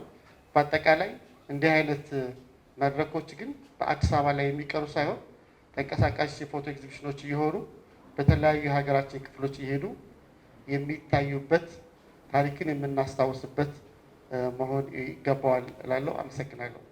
ከዚህ በመቀጠል በተለይ ሲዝፋየር ከተደረገ በኋላ በተናጠል የተኩስ ማቆም ለትግራይ ህዝብ ጊዜን የመስጠት መንግስት ውሳኔ ከወሰነ በኋላ ይሄን እንደ ንቀት በመቁጠር ወደ አማራ ክልልና ወደ አፋር ይሄ አጥፊ ቡድን የመጣበት ሁኔታ እና በተለይ ይሄንን በአጭር 6 ወር ከዛም በላይ ሲፎክር በነበረበት ሁኔታ በአጭር ጊዜ ውስጥ ጉዳይ እንዲቋጭ ከዚህም ሁለቱ ክልል ተጠራርጎ እንዲወጣ የተሰራበት ጀብድ የሰራዊቱንም የሀገር መከላከያ ሰራዊት የሰራውን ተጋድሎ እንዲሁም ደግሞ የአገር መሪን ያነቃነቀ ጠቅላይ ሚኒስትሩን የክቡር ጠቅላይ ሚኒስትሩን ጭምር ያሳተፈን ጦርነት ምን አይነት ይዘት ነበረው? ምን አይነት ጀግንነት ነው የታየበት? ሰራዊቱ ውስጥ ምን አይነት ሁኔታን ፈጥሮ ነው ያለፈው? የህዝቡንም ድጋፍ እንዴት ነው ያዩት የሚለውን ኮሎኔል ጌትነት አዳኔ በዚህ ላይ የራሳቸውን አስተያየት እንዲሰጡ ጋብዛቸዋለሁ። የኢትዮጵያ ፕሬስ ድርጅት 80ኛ ዓመቱን ሲያከብር ብሔራዊ ቲያትር እንደዚህ አይነት የፎቶ ኤግዚቢሽን አሳይቶን ነበረ። በመከላከያ ሰራዊታችን ዙሪያ የሚያተኩር አሁንም ለሁለተኛ ጊዜ ራሱ እያሻሻለው እና እየገነባው ባለ ቢሮ ውስጥ ይህንን የመሰለ ዝግጅት በማዘጋጀቱ በኢፌዴሪ መከላከያ ሚኒስቴር ስም በሰራዊታችን ስም ማመስገን እፈልጋለሁ። እንደተባለው ሰራዊታችን በተለይም ሰሜን ዕዝ ላይ የተፈጠረው ክህደት ማሳያ ነው፣ ምሳሌ ነው የምለው። ከዛ በፊት በጣም በርካታ ክህደቶች ተፈጽመዋል በኢትዮጵያ ሕዝብ ላይ፣ በኢትዮጵያ ሰራዊት ላይ በጣም በርካታ ክህደቶች ተፈጽመዋል። ይሄ ኢትዮጵያ እንድንነሳ ያደረገን ክህደት አንድ ማሳያ፣ አንድ ምሳሌ ሆነ እንጂ ከዛ በፊት ትግራይ በነበሩ ድርጅቶች ላይ ተስማማን ብለው በጣም በርካታ ክህደት ፈጽመዋል። በኢትዮጵያ ሰራዊት በተለይም በደርግ ዘመን የነበረ ሰራዊት ላይ በጣም በርካታ ክህደት ተፈጽመዋል። በእያንዳንዱ ብሔር ብሔረሰብ ብለው ቢዘምሩም የተፈጸመ ክህደት አለ። ኢትዮጵያ በትግል የተፈተነ ሰራዊት እንድታዘጋጅ አደረጋት። እነዚህ ኃይሎች በመነሳታቸውና ክህደት በመፈጸማቸው ሃይማኖቶቹን ራሱ አንድ አደረገ። በፊት እኮ መስጊድ ሲቃጠል፣ ቤተክርስቲያን ሲቃጠል በተለያየ ግንባር ስለምንንቀሳቀስ እንዲህ ከል ያደረገው እንል ነበር። አሁን በጅምላ እንዴት እንደሚያጠቁና አየን። ይህንን አሳየን፣ አንድ አደረገ። በተነጻጻሪ ፖለቲከኛውን አንድ አደረገ። ብዙ አንድነቶች ነው። ዲያስፖራውንና የአገር ቤቱን እንዴት አንድ እንዳደረገ ሰው የኢትዮጵያን ልዕልና የኢትዮጵያን ከፍታ አንድ የጁንታ ወይም የወያኔ ቡድን ሳይሆን በተለያየ አሸባሪው ኦነግ ሸኔን ጨምሮ ማለት ነው የተለያየ እንቅስቃሴ በጉምዝም በኩል የተነሳውን ከህዳሴ ግድብ ይምጣ፣ በሱዳን በኩል የተቃጣ ጥቃት ይምጣ፣ በሚዲያዎች፣ በዲፕሎማሲ፣ በኢኮኖሚ ላይ ከውጭ ይህንን ሳፖርት የሚያደርጉ ጥቃት ይምጣ፣ ኢትዮጵያ እያሸነፈች ነው እየቀጠለች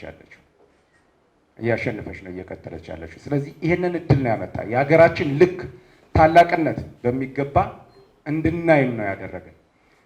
ይሄኛው ጦርነትን በአጭር ጊዜ አሁን ከደረስንበት ደረጃ እንዲደርስ ያደረገው ግን ከመለኮታዊ ኃይል በታች የመሪነት ጥበብ ይመስለኛል። አንዳንዴ በሚገባ ማጣጣም ያለብን ነገር አለ። ውጊያ በባህሪው መንፈስ ነው ይሉታል። የአሸናፊነት መንፈስ እንዲያዝ ያደረገው የጠቅላይ ሚኒስትራችን እና የጦር ኃይሎች ጠቅላይ አዛዥ ወደ ግንባር መዝመት ይመስለኛል። እኔ እንደውም በኢትዮጵያ ከዚህ በኋላ ውትድርናን ያልቀመሰ ሰው አገር ይመራል ወይ ይጻፍም አይጻፍም ሕግ እየሆነ የሚሄድ ይመስለኛል። የእሳቸው ወደ ግንባር መሄድ በሰራዊቱ ላይ የፈጠረው ሞራል፣ በህዝብ ላይ የፈጠረው ሞራል፣ በጥላት ላይ ደግሞ የፈጠረው ሁኔታ፣ የተሸናፊነት ሁኔታ ቀላል ነገር አይደለም። ምክንያቱም የስነ ልቦና ግንባታው ቀላል ስላልሆነ ሰራዊቱ አመራሩ የውስጥ አቅሙን እንዲያወጣ ስላደረገ የመሪው መዝመት ግንባር መሄድ ትልቅ ምሳሌ ነበረ። እሱ በጣም ትልቅ ማርሽ የቀየረ ይመስለኛል። ከዛ ባሻገር ደግሞ የህዝቡ ሚና ቀላል ነገር አይደለም። መሪውን ተከትሎ ያደረገው አስተዋጽኦ በሰራዊታችን ላይ የፈጠረው ነገር ቀላል አይደለም። ሰራዊታችን ወትሮ ዝግጁነት ማረጋገጥ ስላለበት መዘጋጀት ስላለበት የሚል ነጥብ ይነሳ ነበር። ስለዚህ ስንዘጋጅ ነበረ። ሰራዊት ይሰለጥን ነበር፣ ሰራዊት ይዘጋጅ ነበር፣ መሪዎች ያቅዱ ነበር። ስለዚህ የዛ እቅድ ነጸብራቅ ነው በአጭር ጊዜ ውስጥ ድል እንድናመጣ ያስቻለ የሚል ነገር አለኝ። ከዛ ባሻገር ወደኋላ መለስ ብለን እንድናየው የሚያስፈልግ ደግሞ እነዛ ግጭቶችን ይሄ ውስን ሰራዊት እንዴት ማኔጅ እንዳደረጋቸው ደግሞ ማየት በጣም ተገቢ ነው የሚመስል። ድንበር መጠበቁ አለ፣ የህዳሴ ግድብ አለ፣ እነዛ ግጭቶች አሉ፣ አመጾች በየቦታው ነበሩ፣ ትንኮሳዎች። ያንን ሁሉ ነው አንጥቶ ወደ ተወሰነ ኃይልና ቦታ ሰብስቦ እንዲገባ ያደረገው። የደረሰው ጉዳት እጅግ አሳዛኝ ነው። ቢሆንም የተነሱበትን ዓላማ ስናይ ደግሞ በጣም ውጤታማ ነው ብለን እናስባለን። የተነሱበት ዓላማ ከውጭም ከውስጥም ተባብሮ ኢትዮጵያን የማፍረስ ነው። በህዝባችን ላይ የደረሰ ሰቆቃ አለ። ኢትዮጵያን ከማፍረስ አንጻር ስናየው ግን እዛ በታች ስለሆነ ድሉ ውጤታማ ነበረ። ሰራዊታችንም በዚህ የድል ግስጋሴ ይቀጥላል። እጅግ አድርጌ አመሰግናለሁ። እኔ ምናልባት ብዙ ተብሏል ያልተባለውን ብጠቅስ ደስ ይለኛል። ምክንያቱም የማሳልፈው ከአረቡ ዓለም ሚዲያ እና ከውጭ ሚዲያዎች ጋር ስለሆነ ጊዜ የማሳልፈው ሰሞኑን የተከፈተ መድረክ አለ። እዛ መድረክ ላይ የሚንጸባረቀው አሁን በዚህ 2 ዓመት ውስጥ ኢትዮጵያ ለ4 ወይም ለ5 አደጋዎች ተጋልጣ ነበረ። ዓላማውና እቅዱ ኢትዮጵያን አንድነት ማፈራረስ፣ መበታተን ነው። በስተጀርባ ሁልጊዜ አንድ ግንዛቤ መያዝ ያለብን ግብጾች ምን እየሰሩ ነው የሚለውን ነገር ሁልጊዜ አጀንዳችን ላይ መያዝ ያስፈልጋል። ስለዚህ የመጀመሪያው ዙር ግድቡን ስናስብ ይሄ ግድብ እንዳይሰራ የተደረገ ተጽዕኖ ነበር። ያን ሰብረን አልፈናል። ሁለተኛ ቁጥር 1 ሙሊት ላይም ብዙ ተጽዕኖ ለማድረግ ተሞከረ፣ አልተቻለም። ቁጥር 2 ሙሊት ላይም እንደዚሁ ታቀደ፣ ታለመ፣ አልተሳካላቸው። በአራተኛ ደረጃ የምርጫው ዘመን ነበረ። የምርጫው ሁኔታ በሰላማዊ መንገድ በአሜሪካ ሳይቀር እንኳ ባልታየ ሁኔታ በትክክለኛ በዲሞክራሲ እጅግ ዓለምን ያስደነቀ ምርጫ ተካሂዶ ለስልጣን በቃ አሸናፊው አካል ማለት ነው። በመጨረሻ የሰሜኑ ወረራ የተካሄደውም ከሰሜኑ እዝ አደጋ ጋር የተያያዘ ነበር ማለት እንችላለን። ኢትዮጵያ በመከላከያ የደቀቀች ያረጀች ያፈጀች ሀገር ናት የሚለውን ብዙ ሚዲያዎች አንጸባርቀውት ነበር። ከዛ ለየት ባለው በአሁን በተከሰተው ባስቸገረው ወይም ባደረሰው ውጤት መሰረት ሌላ መድረክ ደግሞ አሁን ተከፍቷል። ሰሞኑን ኢትዮጵያ አረብ ባለመሆኗ ለመዳን ቻለች። ሲጠበቅ የነበረው አዲስቷ የመን፣ አዲስቷ ሲሪያ ትሆናለች ተብሎ ነበረ በግንዛቤ ሲጠበቅ የነበረውና ያ ሁሉ ቀርቶ የኢትዮጵያ ታላቅነት ኃያልነት እንዴት ሊመጣ ቻለ የሚለው መድረክ አሁን ተከፍቷል በአሁኑ ሰዓት። ቀደም ሲል በነበርኩበት መድረክ ዶክተር ጀላሉዲን አህመድ ሳሌህ የሚባል ምሁር ባቀረበው መድረክ ላይ የኢትዮጵያ ሰላም፣ አንድነት፣ መረጋጋት ለአፍሪካ ቀንድ የሚበጅ ነው። የእሷ መነጋጋት አንድነት ከጠፋ ለአፍሪካ ቀንድ ሀገራቶች አደጋ ነው የሚለውን ጽሁፉን ለአረብ ምሁራኖች በሰፊው አንጸባርቆት ነበረ ሪያድ ላይ። አሁንም በድጋሚ መጣና አላልኳችሁም ወይ የሚለው ነገር እየተንጸባረቀ ነው። በሌላው መልኩ ደግሞ አንዳንድ ምሁራኖች ወይም ሚዲያዎች እያንጸባረቁት ያሉት እንደ ዶክተር መሐመድ አልሃሺሚ ኢትዮጵያን አትንኳት ያሉት የነቢዩ መሐመድ ሰለላሁ ዐለይሂ ወሰለም ኑዛዜ በተግባር የታየበት ጊዜ ነው የሚለውንም እያንጸባረቁልኝ ነው።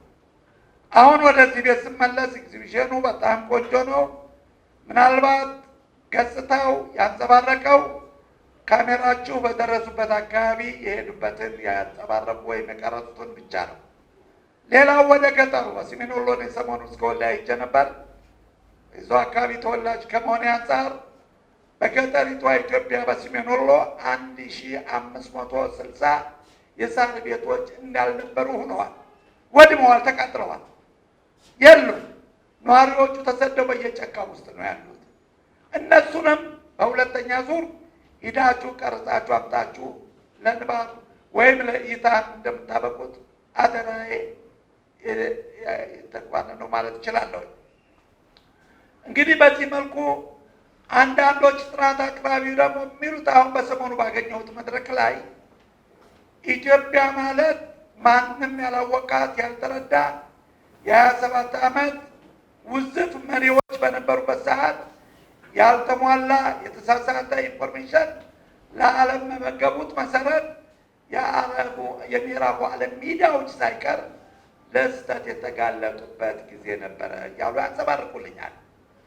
ከምን የመጣ ነው ይሄን ያሉት? አንዱ በአቅራቢነቱ እንዳው ኢትዮጵያ ማለት በተባበሩት መንግስታት በ206 ሀገሮች አባላት ውስጥ ነፃ የወጣችበትን ዓመት የማታከብር የረጅም ጊዜ ታሪክ የነፃነት ታሪክ ያላት ሀገር ነች።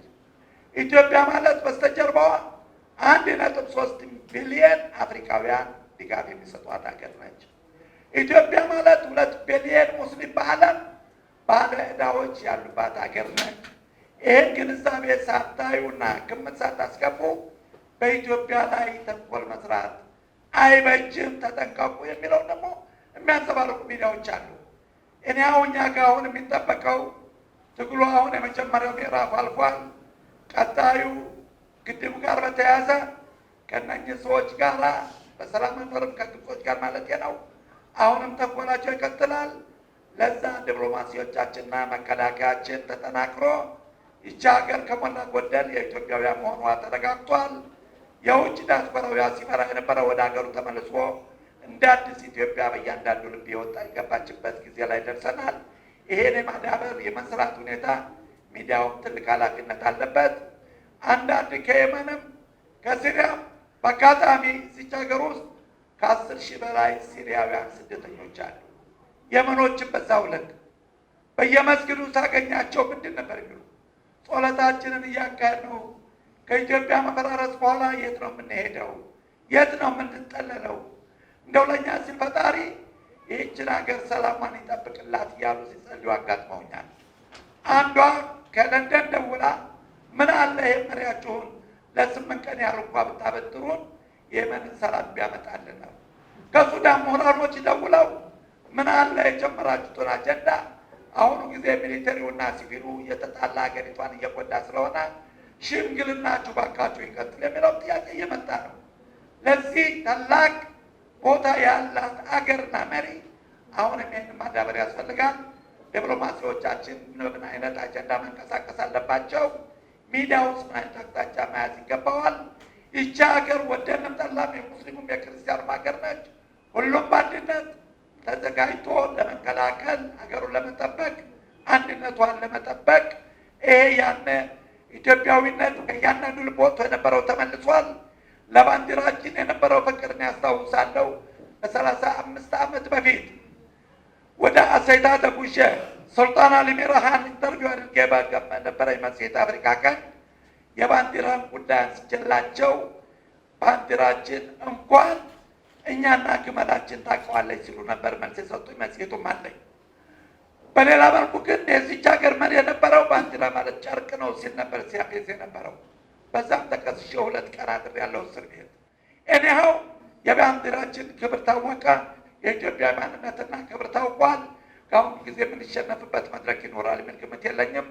ግንባታችንን በአስቸኳይ የፈራረሱትን መጠገን በአስቸኳይ ልክ ለሚሊተሪውም እንዴት ተሳተፍ አሁንም እነኛ የፈራረሱ ክሊኒኮችን፣ ትምህርት ቤቶችን የመጠገኑ ሁኔታ ፊት ለፊታችን ላይ የቆመ ስራ ነው ማለት እችላለሁ። አመሰግናለሁ ስላመቻችሁ እንዲመድረክ። እንደ ሁላችሁም ሁሉ የኢትዮጵያ ፕሬስ ድርጅት የልጅነታችን የሚዲያ መገናኛ በየቤታችን አዲስ ዘመን ጋዜጣን፣ የኢትዮጵያን ሄራልድ ከዓለም ጋር የሚያገናኘን የሚያስተዋውቀን ታላቅ ተቋም ዛሬ ደግሞ በዘመናችን ያየነውን ታሪክ በአሁኑ ዘመን በተለይ ደግሞ ቶሎ ቶሎ የሚረሳ ነገር ብዙ ስላለ ይህንን ሰርቶ ስላሳየን በጣም ላመሰግን እፈልጋለሁ። የጥበቡን ነገር ከማንሳቴ በፊት ስለ ፎቶግራፍ ኃያልነት ትንሽ ነገር ብናገር ደስ ይለኛል። እሱም ጥበብ ስለሆነ የፎቶግራፍ ጥበብ ቅጽበትን በ4 ፍሬሞች ውስጥ አስቀምጦ እሱ የሚናገረውን ተመልካቹ እንዲተረጉመው እድል የሚሰጥ ጥበብ ነው። ቅጽበት ስንል ለምሳሌ በዚህ በ1 ዓመት በላይ በሆነው በሀገራችን ውስጥ በገጠመን ግጭት ውስጥ ጥቅምት 24 ቀን መከላከያችን በሚመታበት ጊዜ በእንቅልፍ ላይ የነበሩ አዛዦች፣ በተለያየ መንገድ የነበሩ ወታደሮች፣ የአካባቢ ሰዎች ያሳለፉት ቅጽበት በታሪክ ሰምተው ነው ይሆናል። ነገር ግን የጀነራል ሙሉ ዓለም መኪና መመታትን በመሰለ ምስል የኢትዮጵያ ፕሬስ ድርጅት ባስቀመጠው ቅጽበት በተያዘው ቅጽበት ነው ልናየው የቻልነው። የመከላከያው መለዮ ልብሱ ደም ነክቶት በዛች ፍሬም ላይ ስናይ በአይምሯችን ውስጥ የዛች ምሽት ትዝታ በሰብአዊ መልክ ለመቼውም ጊዜ እንዳንረሳው ሆኖ ተቀምጦልናል። ከግጭቱ አስቀድሞ የህብረተሰቡን ሰብል ሲሰበስብ ህብረተሰቡን ሲረዳ የነበረውን ትርክት እንሰማለን። ነገር ግን የሰው ልጅ አእምሮ ምስል ይፈልጋል። ለምስሉ ህያው የሆነ የሚታይ ነገር ሰጥቶታል ኢትዮጵያ ፕሬስ ድርጅት። ቅጽበቶቹ ብዙ ናቸው። ለግጭቶች፣ ለሀዘኖች የሰው ልጅ መልክ ይፈልጋል፣ ፊት ይፈልጋል። ኢክራምን የምትመስል ልጅ ለተደፈሩ ሴቶች እህቶቻችን ፊት ሰጥቶናል የኢትዮጵያ ፕሬስ ድርጅት። የመሪዎቻችንን ትብብርና የጦር አመራር ለማሳየት ክቡር ጠቅላይ ሚኒስትራችን ከጀነራሎቹ ጋር በዛ አስቸጋሪ ቦታ ቁመው ፊታቸው፣ አይናቸው፣ መልካቸው፣ አስተሳሰባቸው ሁሉ በዛች ቅጽበት ውስጥ ተቀምጣ እንድታይ አድርጎልናል የኢትዮጵያ ፕሬስ ድርጅት። በተለይ በዚህ በሶሻል ሚዲያ ዘመን ሁላችንም ማህበራዊ ሚዲያን በምናይበት ወቅት፣ በየደቂቃው በምንከታተልበት ወቅት የግጭቱን ስዕል በአብዛኛው እዛው ስለነበረ ግጭቱ ቦታ ላይ ስለነበረ የኢትዮጵያ ፕሬስ ድርጅት ይሄን አድርጓል። ስለዚህ ጋዜጠኞቹን፣ ፎቶግራፍ አንሺዎቹን ከአይናቸው በፊት ካሜራቸው ስሜትን ለወሰደው ፎቶ የሚያነሳ ሰው በአይኑ ነገር አያይም ይባላል። በካሜራው ነው የሚያየው። በካሜራቸው በማየታቸው ነው እንባን ከነዘለላዋ ሳትፈስ መሬት ሳይነካት በሰው ፊት ላይ ያየናት። በካሜራቸው ስላዩ ነው እነዚህ የቆሰሉ እግሮች በጥይት የተመቱ እህቶቻችንን አልደፈርም ብለው እነኚህ ሰዎች ናቸው ያመጡልን። በካሜራቸው አይተው በካሜራቸው ሲያዩ እንደ ጦር መሳሪያ ወታደር ሆነው ነው የተሰለፉት እነኚህ ልጆች በግንባር። ስለዚህ ጀግኖች ናቸው ማለት ነው። የዘመቻው አንድ ጀግኖች ናቸውና አመሰግናቸው ፈልጋለሁ። እና ዝናቡ የጠየቀኝ የዚህ የጥበብ ጉዳይ እንግዲህ ጥበብ የሀገር ፍቅርን ይቀሰቅሳል የሚባል አነጋገር አለ እንደምታውቁት። ለምሳሌ በአሁኑ ጊዜ ዘመቻ ሲደረግ ምን ሲል ቅስቀሳ ይሰራል ይባላል። የሚቀሰቀስ ነገር ያለ ነገር ነው፣ የሌለ ነገር አይቀሰቀስም። ያ የነበረውን ነገርም የሰራው ጥበብ ነው። ኢትዮጵያ የምትባለው ሀገር በልጅነታችን ሆያ ሆዬ ስንል አበባየዎች ስንል ወይም ደግሞ ታላላቅ ከያንያን እንደነ ጥላሁን ገሰሰ እንደነ መሐሙድ አህመድ እንደነ አሊ ቢራ ሌሎች ታላላቅ ድምፃውያን የሳሉት ስዕል አለ በውስጣችን። ኢትዮጵያ ሀገሬ መመኪያ ጋሻዬ ለእኔ መመኪያ ነሽ ለክብሬ። ይሄ አሁን ሰምተናል፣ ልጅ ሆናል፣ ይቀመጣል፣ ይተኛል፣ ውስጣችን ትዝታችን ውስጥ ይተኛል። ልክ ሀገር በምትፈልግ ጊዜ ያን ፈጥሮ ያስተኛውን ነገር መልሶ ጥበብ ይቀሰቅሰዋል። አገሩን ፊቱ ይስልለታል። ትዝታዋን፣ ተስፋዋን፣ የገጠማትን ችግር በዛ ጊዜ ነው ተነስቶ ለዘመቻ የሚሄደው። በዚች ባየናት ጊዜ ወጣቶቻችን ተነስተው ለዘመቻ ለስልጠና በየአካባቢው በገቡበት ጊዜ ሁርሶ፣ ብላቴ፣ ይህ ሁሉም የዘመቻ የስልጠና ቦታዎች ወቅት ውስጥ ከያንያን ሄደዋል። እዛ በሚሄዱበት ጊዜ ያየነው ነገር ትልቁ ምንድን ነው? በእነዚህ ነበልባል ወጣቶች ውስጥ ያ የተቀመጠውን ኢትዮጵያዊነት ጥበብ ቀስቅሶ ለአጭር ጊዜ ያሰብናቸው ትርኢቶች ለረጅም ጊዜ እየሆኑ ሲሰሩ ነበር። በሚዲያዎቻችን የሰበር ዜናዎች ሲቀርቡ ህዝብ አሁን አንድ ድል ልንሰማ ነው ብሎ የሚለው ሙዚቃ ሁሉ በጥበብ ሰዎች የተሰራ ነው። እነዚህ የጥበብ ሰዎች ከመጀመሪያው ሀገራችን ችግር ከገጠማት ጊዜ ጀምሮ በተለያየ መስክ ሲሳተፉ ነው የነበሩት። 28 የሚሆኑ አዳዲስ ሙዚቃዎች ተሰርተዋል። በነገራችን ላይ ትንንሾቹ ልጆቻችን በቀደም አንድ ትምህርት ቤት የአንደኛ ደረጃ ትምህርት ቤት ነው የ4ኛ ክፍል ተማሪዎች የነ ጋሽ አለማየሁ የተጫወቱትን ኢትዮጵያ አትፈርስም የሚለውን ሙዚቃ ልብስ ለብሰው ተሰልፈው ሲዘምሩ አይቼ በጣም ነው የተደሰቱት። ይህ ትውልድ እነዚህ በአሁኑ ዘመን የተሰሩትን ሙዚቃዎች እየሰማ ነው። ይሄ ደግሞ በውስጡ እኛ የምንወዳትን የምንፈልጋትን ህብረ ብሔራዊት የሆነች ታላቅ ሀገር በውስጡ እየሳለበት ነው ያለው። ነገ በሚፈለግ ጊዜ ደግሞ ያ ይቀሰቀስና ለምንፈልገው ኢትዮጵያዊ ስራ፣ ለልማት፣ ለተለያየ ሁሉ ነገር የሚውል ነው የሚሆነው እና የጥበብ ሰዎች በጉልበታቸው በአእምሮ ስራቸው ያደረጉት ነገር በጣም ትልቅ ነው። አደጋዎች ገጥመዋቸዋል እንደሌላው ሁሉ የመኪና አደጋ የመሳሰለው ይሄን ሁሉ አድርገው በራሳቸው ወጪ እዚህ ቁጭ ብለው በራሳቸው እየሄዱ የሰሩ ብዙ አሉ። ለኢትዮጵያ ከያንያን በሙሉ በዚህ አጋጣሚ ምስጋና ያቀርባለሁ። እግዚአብሔር ይስጥልኝ። ከጉብኝቱ ላይ እንደተረዳሁት ኢትዮጵያን ሲኦልም ደርሰን ተመልሰንም ኢትዮጵያን እናፈርሳለን የሚለው ኢትዮጵያን ማፍረስ ማለት ምን ማለት ነው እላለሁ ሁልጊዜ። ኢትዮጵያን ማፍረስ ማለት ምን ማለት ነው? ከየት ነው የሚጀምረው ኢትዮጵያን ማፍረስ? እዛው ትግራይ ከመከላከያችን የጀመረው ቀስ እያለ ወደ አፋር የሰፋው ቀስ እያለ ወደ ወሎ የሄደው ወደ አማራ ክልል የተሻገረው ቀስ እያለ ወደ ሸዋ የመጣው እንዲህ ነው ኢትዮጵያን ማፍረስ ከታች ነው ብለው የሄዱበትን ነው ከአውደ ርዕዩ ያየሁት። ታች ነው የጀመረው። ሰነድ ነው የጠፋው ታሪክ እንዳይኖራት።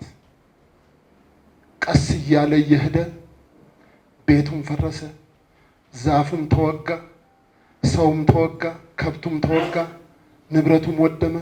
እንዲህ እያለ እያደገ እየሄደ ነው መጨረሻ ኢትዮጵያ የምትባለው ሀገር የምትፈርሰውና ጥንስሱ 30 ዓመት እና ከዛ በላይ የተሻገረ ቢሆንም ውጤቱ ግን አሁን ያየነው ነው እና ከአውደ ርዕዩ አንድ በዛ አግባብ ኢትዮጵያን ከየት ነው የሚጀምረው ማፍረስ የሚለውን ነገር በደንብ ያሳየን ነው። ሄዶ ሸዋ ላይ ደርሶ ሊሻገር ያለው አንገቱ ተቀንጥሶ ወደ ነበረበት የተመለሰበት እንጂ ሂደቱ ከባድ የነበረ ስለሆነ ማለት ነው። ስለዚህ ትህነግ ማን ነው የሚለውን ነገር ከኔ በፊት የተናገሩት ሁሉ የተናገሩትን ላለመድገም ነው የማልፈው። ይሄንን ካልኩኝ እንግዲህ አውደ ርዕዩ ጥሩ ተሰንዷል። ነገር ግን ደግሞ አንጋፎቹ ቅድም እንዳሉት ብዙ ገና የሚሰበሰብ የሚደራጅ ነገር እንዳለው ደግሞ አመላክቷል። ይቺ ሀገር ከየት ተነስታ ነው እዚህ የደረሰችው? ዛሬ የቆምንባት ምድር ማን ነው ጠብቆ እዚህ ያደረሳት? ቅማያቶቻችን ለአያቶቻችን፣ አያቶቻችን ለአባቶቻችን እያስረከቡ ዋጋ እየከፈሉ ጠብቆ እዚህ ያደረሷት ሀገር በእኛ ዘመን አትፈርስም ብለን ነው የተጓዝነው ብለን ነው ያልነው። ማን ነው ይሄን ያለው? ከክቡር ጠቅላይ ሚኒስትራችን እስታች እስካለው እያንዳንዱ ህብረተሰብ ዋጋ እየከፈለ ደግሞ ዛሬ ይሄው እዚህ አድርሷታል ኢትዮጵያ። የኢትዮጵያ ፕሬስ ድርጅት ይሄንን የመሰለ ታሪኳን የሚናገር ያለፍንበትን አንድ ዓመት የሚዘክር የፎቶ አውደ ርዕይ ያዘጋጀበት መንገድ እጅግ በጣም የሚከበር የሚደነቅ ነው። በድጋሚ እንድታመሰግኗቸው ጠይቃለሁ። ያለፈውን አንድ ዓመት የሚዘክረው ይሄ የፎቶ አውደ ርዕይ ዛሬ በእንደዚህ አይነት መልኩ ነው የተከፈተው። በፕሮግራሙ መሰረት እስከ ጥር 12 ድረስ ነው የሚደርሰው። አዲስ አበባ ከተማ ያሉ ነዋሪዎች ኢትዮጵያውያን ያለፈው አንድ ዓመት ሂደቱ ምንድን ነው የሚመስለው የሚለውን እዚህ 4 ኪሎ ኢትዮጵያ ፕሬስ ድርጅት ድረስ እየመጡ ማየት መቻል አለባቸው፣ መረዳት መቻል አለባቸው። ከተረዱ በኋላ ከነሱ የሚጠበቀው የሚፈለገው ምንድን ነው የሚለውን የቤት ስራ ይዘው መሄድ መቻል አለባቸውና በዚሁ አጋጣሚ መጋበዝ እንፈልጋለን። ይሄ ዝግጅት እንዲሳካ የኢትዮ ፕሬስ ድርጅትን ያገዙ ድርጅቶችን አመስግኑልን ብለዋል። የመጀመሪያው የኢትዮጵያ ልማት ባንክ ነው። የወርቅ ደረጃ ስፖንሰር፣ የፕላቲኒየም ስፖንሰር ነው ይሄ ድርጅት። የወርቅ ደረጃ ስፖንሰር የሆኗቸው ሰላም ባንክ፣ ኮተቤ የትምህርት ዩኒቨርሲቲ ናቸው። የብር ደረጃ ስፖንሰር የሆኗቸው ደግሞ የሀረማያ ዩኒቨርሲቲ፣ ደብሊው ዘይት ፋብሪካ ማከፋፈያ ኃላፊነቱ የተወሰነ የግል ማህበር ባለሀብቱ አቶ ወርቁ አይተውነው ናቸው። እነዚህን ድርጅቶች እዚህ ያለኑ ሰዎች ብናመሰግናቸው። ወያኔ እቺን ሀገር 27 ዓመት በታትኗት እንደ ሀገር እንዳትቆም ብሔር ብሔረሰቡ እንዲለያይ ፈንጆችን ሲቀብር የነበረው ድርጅት ኢትዮጵያ ለመበተን ብዙ ርቀት ሄደዋል። ከመድረክ ላይም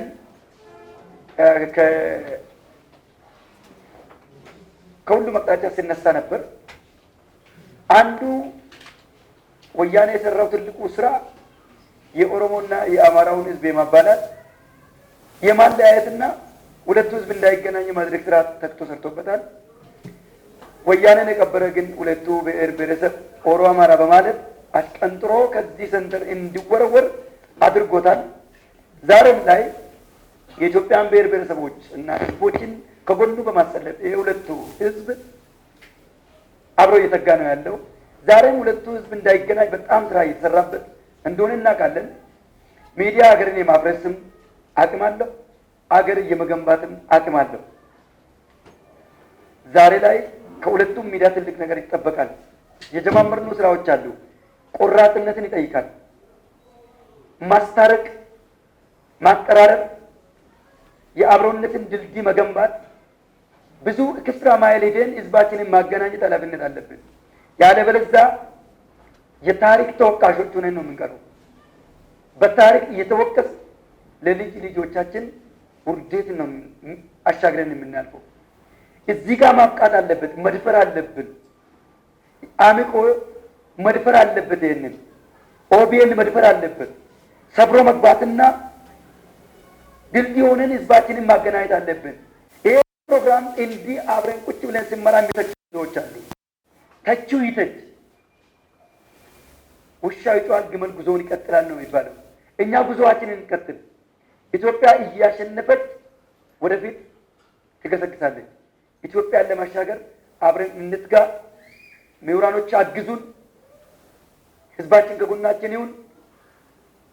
አብሮነትን እንዘክራለን፣ አብሮነትን እንዘምራለን። እናመሰግናለን።